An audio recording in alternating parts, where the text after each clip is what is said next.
situation to rein everybody back in. Charles in the chat room is right. Statistically, flags drop when the season starts, but I don't know if that's because they throw less flags or the point that they're trying to make in the preseason gets figured out by people. Because I think that's part of it, too, is they're calling it super tight now to try to get people to back off before the season starts. So it'll be interesting, and I think it'll really take center stage, not in week. Yeah, people will talk about it if there's a flag in week 1, but wait until you get down where somebody's season's on the line or you're into the playoffs or even the Super Bowl, and something like that changes the outcome of a game. And then all of a sudden you'll see some people with a real problem with it, when it costs somebody a season.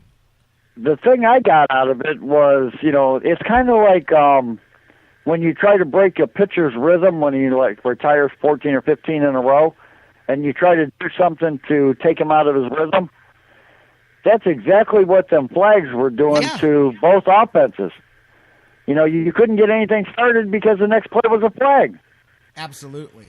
And it was like you're handcuffing the offenses. I agree with you. And even not using flags, but what you just said was part of what I said about the Browns offense in general, at least in the first couple of drives of that game, is so many stupid little things went wrong that I don't know that anybody, and I don't care who the quarterback was, I don't know that there was a chance for anybody to get in any kind of a rhythm. It was kind of what you just said about the flags. It was one thing after another to where it wasn't until the third drive before everybody slightly calmed down and slow. You know what I mean? So I was going to say the first 3 plays, it was the Pro Bowlers that were making the mistakes.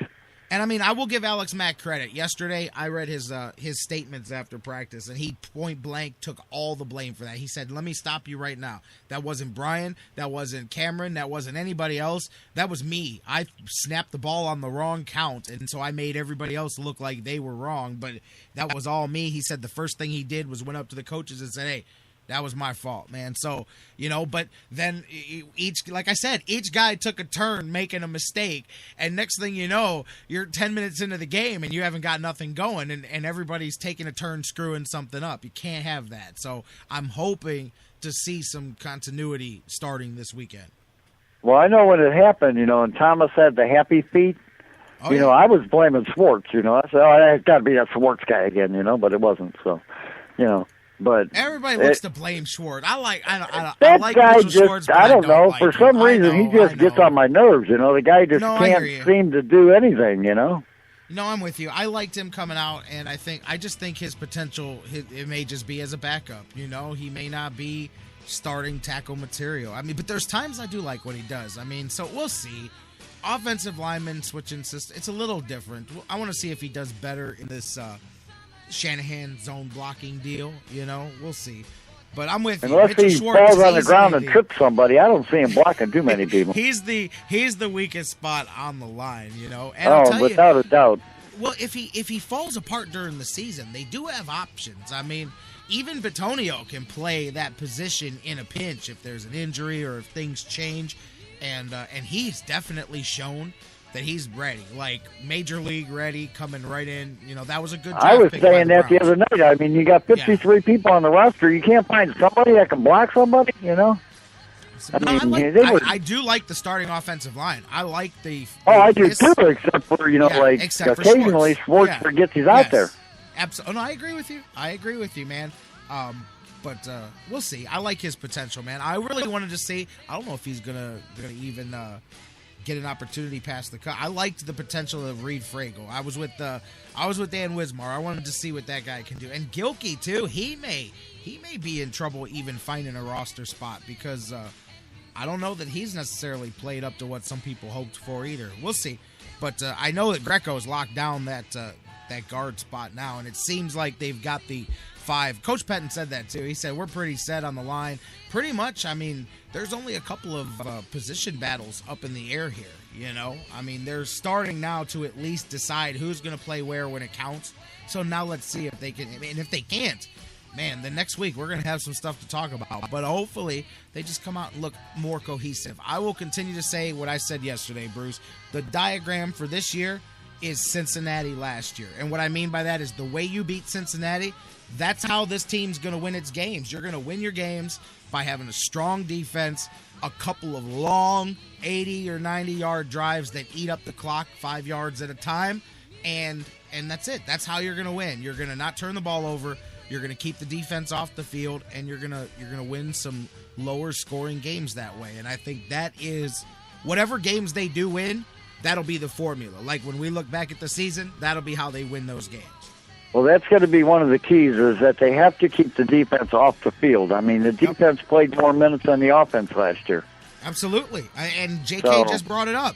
They looked stronger in the first, 4-6 weeks of the season, and then the more that they're out there, the more that it goes. And, I do think that that's where being more opportunistic with turnovers, that will at least help keep them off the field more, because they can get themselves off the field. From time to time, when the offense is not doing their job, this team is able to make some turnovers. We saw that. And last year, Pettin's Bills team, they got some turnovers going for themselves. So maybe that too. They might have to huddle up and go, look, the offense isn't giving us crap today. We got to go get the ball back. And there's some positive things about that too, being able to go make your own luck on the defensive side of the ball. But I'm with you, man. If you keep them on the field, I don't care. It's going to be a long season if the defense has time of possession longer than the offense, and if the defense scores more points than the offense.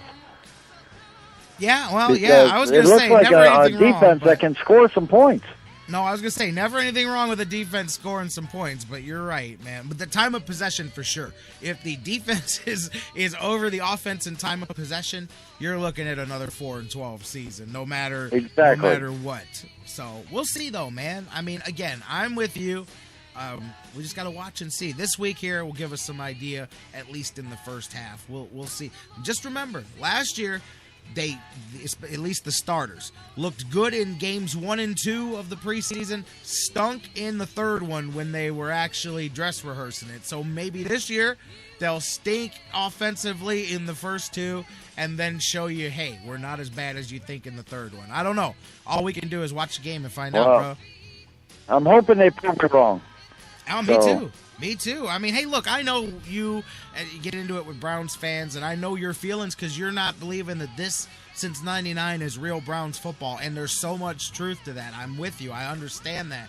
But, at the same time, I know that you still would prefer at the end of the day that they go out there and play good to playing bad. Sure, I'd prefer, 14 and 2 or whatever, over, You get mad about the media attention, but at the end of the day, you as just watching it would much rather watch a good team than a bad team, Sure. So I don't have to turn it to Home Improvement or, Law and Order, They were putting me to sleep by the fourth quarter because you knew something was going to happen. Bro, I was at the Harry Buffalo falling asleep by the fourth quarter last year. I know what you're talking about, man. Luckily, we were giving things away because I had to stay awake. No, I understand what you're saying. Trust me, and I'm with you. Let's see what they do tomorrow. Bruce, my man, anything else before I go? I'm done. All right, great call, my man. Thank you. I will talk to you later, J-Rock. Talk to you later, my man. That's my man, Bruce. We're going to take a break. When we come back, let's see if I can find Jeff Gorman from Browns101.com, and let's look at tomorrow. We got St. Louis, first game. We'll talk about the changes to the stadium, what you will be able to see. There's some, I think, some travel difficulties tomorrow night. I think they're closing the one walk path as well, too. We'll talk about all of that, set the stage for tomorrow. We got hour 2. Let's talk some Browns. The best we can, anyways, previewing a preseason game. I always feel silly saying preview because it's a preseason game, but we'll look into it with Jeff Gorman and Ryan Ruiz in this hour. Don't go anywhere. Plenty more sports fix to come.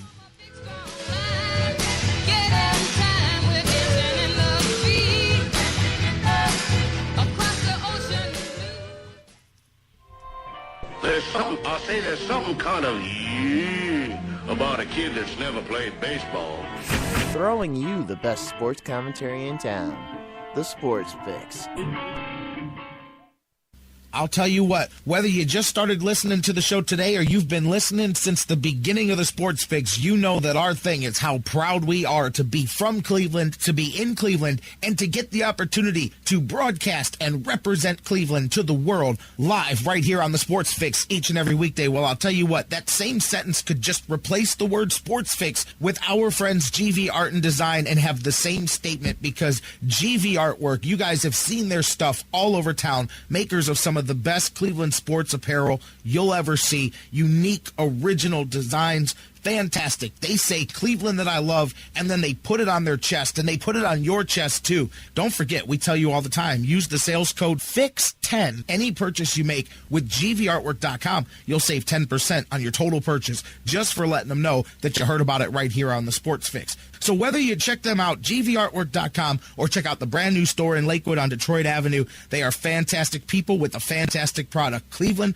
that we all can love. GV Art and Design. It's not just a shirt, it's a statement. It's the Sports Fix. We'll be right back. Football season is party season at Harry Buffalo North Olmsted. Everyone wins at Harry Buffalo.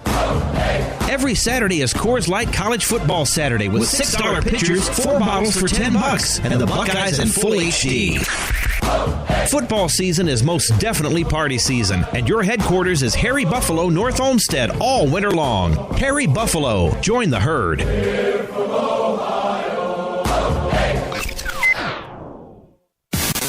Sports Fix listeners, like us on Facebook today. Facebook.com/The Sports Fix.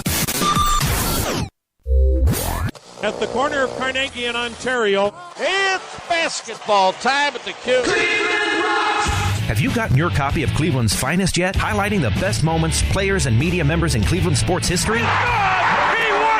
Milo hit a three-pointer on the sideline! In-depth personal interviews with some of the top names in Cleveland sports fill the pages of this incredible book. Joe Day, Fred McLeod, Hector Marinero. Discussing the most intimate and sometimes controversial details of the largest moments in our town's sports history. The Indians have won the divisional title. a perfect game for Len Barker. What a win for the Cleveland Cavaliers.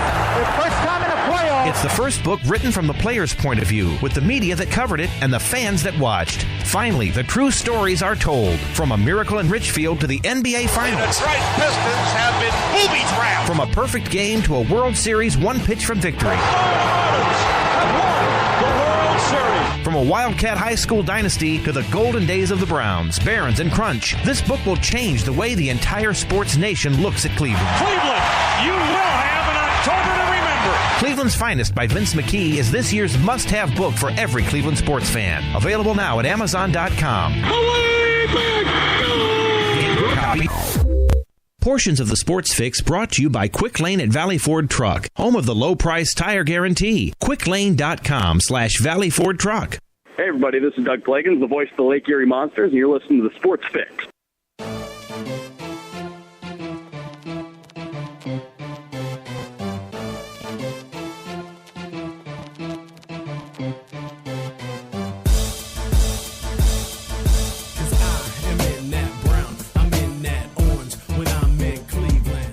Welcome back to the Sports Fix Live across the Sports Fix Radio Network as Hour 2 rolls on here. Thanks to everyone being a part of the show so far. Of course, my man, Doug Plagens from the Gladiators, getting ready for some Gladiators ArenaBowl action tomorrow as they look to finish off a 17-1 season. Can't wait to talk to Doug next week about bringing it home. I'm putting it down now. Gladiators are going to finish off the Rattlers. Thanks also to my man, JK, Jonathan Knight, for joining us in the first hour. Getting ready to go back to the phones, which means I can't take your calls because my man, Jeff Gorman from Browns101.com is on the hotline. But you can keep the conversation going on Facebook and Twitter and email. Facebook.com/The Sports Fix. Tweet with us at The Sports Fix, CLE. Email us, thesportsfix@AOL.com, and gonna roll on with the show here. Keep those thoughts coming in. Do you think the Gladiators are gonna finish things off? Do you think the Browns are gonna look better, worse, no different, good, bad, ugly this weekend as they return to a new looking stadium, as half of the renovations have been taken care of here. Of course, the second wave still to come as they update the scoreboards and sound system and escalators and put in some different food spots and all of that. I'll tell you, I did, if you're a foodie, by the way, I did get the breakdown on some of the new stuff they've got going on down there. They do have, if you're a foodie, there's tons of stuff down there in the various restaurants and the various club level stuff and different things that they've got with Chef Sawyer and some of the other Cleveland chefs that are down there. So if that's your thing, the foodie thing, then you'll like some of the changes to the menu.